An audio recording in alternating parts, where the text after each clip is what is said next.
Assalamualaikum warahmatullahi wabarakatuh.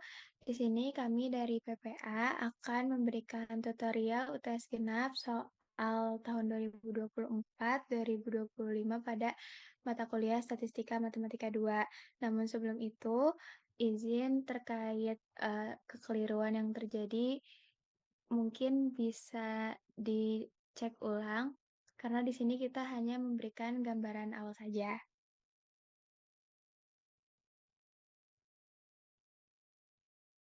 Untuk soal yang pertama, 25 lampu pemanas dihubungkan di rumah kaca sehingga saat satu lampu mati, lampu lain segera menyala. Hanya satu lampu yang dinyalakan setiap saat. Lampu-lampu tersebut beroperasi secara independen dan masing-masing memiliki masa pakai rata-rata 50 jam dan standar deviasi 4 jam. Jika rumah kaca tidak diperiksa selama 1.300 jam, setelah sistem lampu dinyalakan, berapakah peluang bahwa sebuah lampu akan menyala pada akhir periode 1.300 jam tersebut?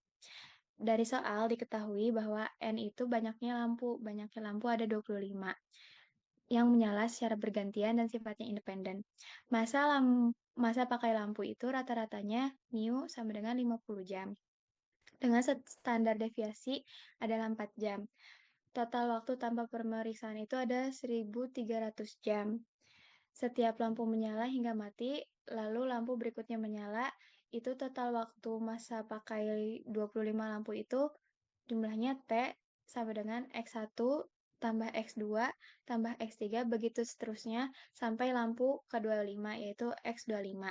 Ditanyanya lampu menyala pada akhir periode atau peluang T lebih dari 1.300.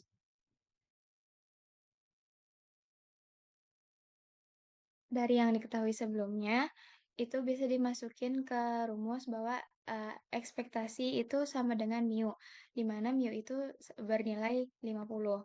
Selanjutnya, untuk varians X itu adalah kuadratnya dari standar deviasi, di mana standar deviasinya 4 dikuadratkan jadi 16. Ekspektasi T itu rumusnya N dikali mu, di mana N itu banyaknya lampu, ada 25, dikali mu itu bernilai 50. 25 kali 50 hasilnya 1.250. Untuk mencari varians T-nya, itu dirumuskan N dikali varians kuadrat, di mana varians tadi sebelumnya sudah diketahui yaitu 16, jadi 25 dikali 16 itu 400. Dan akar dari 400 adalah 20.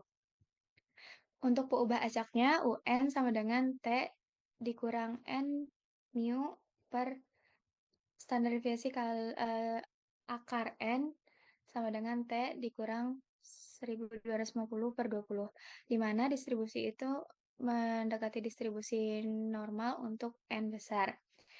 Sehingga didapatkan hasil dari peluang T lebih dari 1.300, di mana P dalam kurung T min 1.250 per 20 lebih besar dari 1.300 dikurang 1.250 per 20. Di mana kita nanti mencari Z yaitu Z 2,5 yang didapatkan nanti hasilnya peluang dari Z lebih besar dari 2,5 itu 1 dikurang Z dari 2,5 itu nilainya 0,99379. 1 dikurang hasil dari Z itu bernilai 0,00621. Maka peluangnya sebesar 0,00621. Untuk soal yang kedua, diketahui X1, X2, titik-titik sampai Xn, sampel acak berukuran N dari populasi yang berdistribusi geometrik.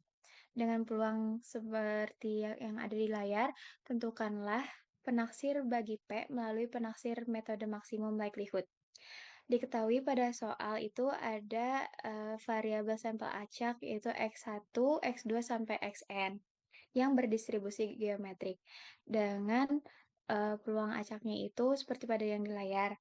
Di sini menggunakan fungsi likelihood dengan perhitungan sedemikian rupa seperti yang ada di layar, sehingga didapatkan ln L sama dengan N ln P ditambah rata-rata dari XI min N tutup kurung ln 1 min P. Sehingga setelah dari itu bisa diturunkan terhadap P. Dihitung sedemikian rupa sehingga hasilnya dari P topi sebesar N per rata-rata dari X atau 1 per rata-rata dari X. Untuk soal nomor 3,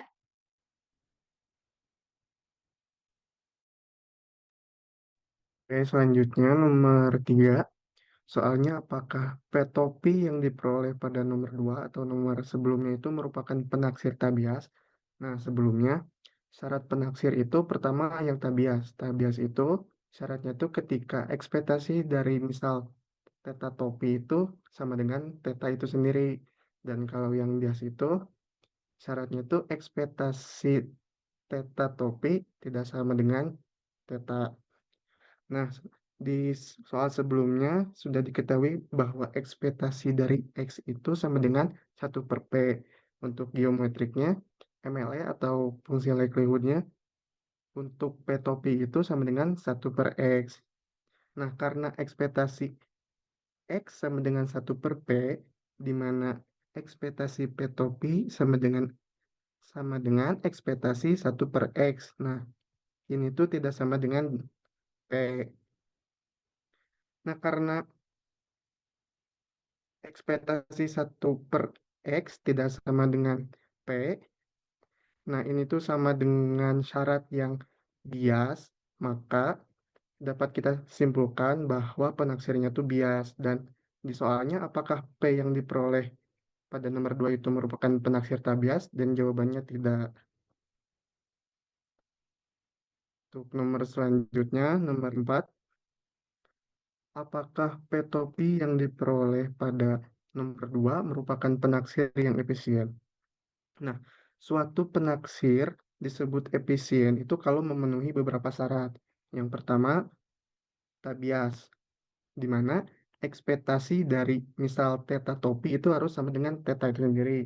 Dan kedua itu variasi minimum atau sekecil mungkin. Nah, dari hasil nomor 3 sebelumnya, kita juga udah mengetahui bahwa eh, theta topi itu sifatnya bias, sehingga tidak memenuhi syarat untuk penaksir efisien. Dengan kata lain, P-nya itu tidak efisien. Selanjutnya,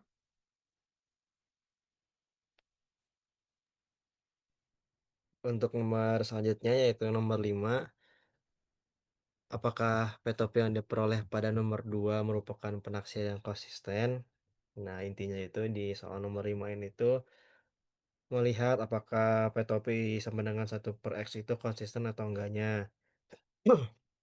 Konsisten di sini itu mungkin sederhananya yaitu semakin banyak data atau sampel yang kita punya, maka hasil taksiran kita akan semakin mendekati nilai yang sebenarnya. Kayak mungkin kalau dikasih contoh, misalnya kalau nilai P yang benar itu adalah 0,3, maka kalau kita cuma punya 10 data, taksiran kita mungkin agak jauh, misal 0,35. Tapi kalau kita punya kayak 1000 data, misal taksirannya itu akan jadi kayak sekitar 0,31 atau sekitar 0,3 sekian.